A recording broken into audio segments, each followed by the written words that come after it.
एक छोटा सा गांव था, शांत, साधारण और अपनी ही रफ्तार से चलता हुआ। उसी गांव की एक तंग गली में हर सुबह एक चाय का ठेला लगता था। ठेले पर एक 22-23 साल का लड़का हल्की मुस्कान लिए अपने पिता के साथ चाय बनाता था। उसका नाम था रमेश। रमेश की जिंदगी चाय की उबलती केतली जैसी थी। हर दिन एक जैसा, लेकिन अंदर ही अंदर कुछ बदलने को तैयार।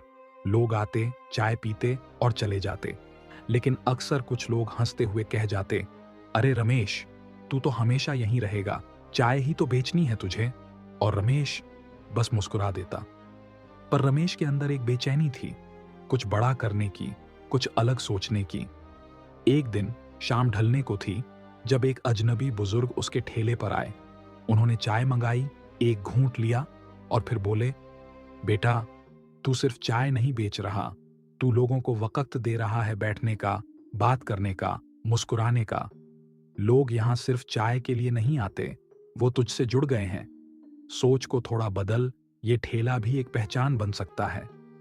रमेश को जैसे किसी ने आईना दिखा दिया हो। उस दिन के बाद रमेश ने खुद को बदलना शुरू किया। अब वो सुबह पहले उठता, ठेले को साफ सुथरा रखता, रंग बिरंगी बोर्ड लगाता, अदरक इलायची चाय, कश्मीरी कहवा, चॉकलेट चाय, और हर चाय के साथ एक छोटा सा संदेश भी देता था। जिंदगी बड़ी है, पर चाय से भी मिलती है राहत। उसने एक इंस्टाग्राम पेज बनाया, रमेश की चाय। उसकी चाय की तस्वीरें, ग्राहकों की मुस्कानें और उसके चाय से जुड़े किस्से धीरे धीरे वायरल होने लगे। लोग दूर दूर से आने लगे, सिर्फ चाय पीने नहीं, रमेश से मिलने। फिर एक दिन एक शहर के बिजनेसमैन ने उसे ऑफर दिया, तू हमारे साथ एक छोटा सा कैफे खोल ले, तेरा नाम ही ब्रांड बन जाएगा। रमेश ने थोड़ा सोचा और हाँ कर दी। पहला कैफे खुला, रमेश's टी स्टोरी। फिर दूसरा, फिर तीसरा। कुछ ही सालों में वह गांव का साधारण लड़का अब एक चाय ब्रांड का फाउंडर बन चुका था। वही लोग जो कभी हंसते थे, अब गर्व से कहते, अरे, ये रमेश तो हमारे गांव का ही है।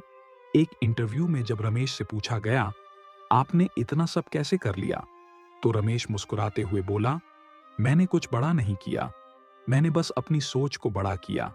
जो ठेला सबको छोटा लगता था, वही मेरे लिए एक सपना बन गया। सोच बदली और जिंदगी भी बदल गई।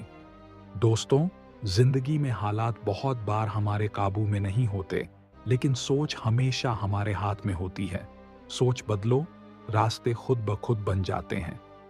हर चाय वाले में एक उद्यमी छुपा है, बस उसे अपनी चाय में यकीन होना चाहिए।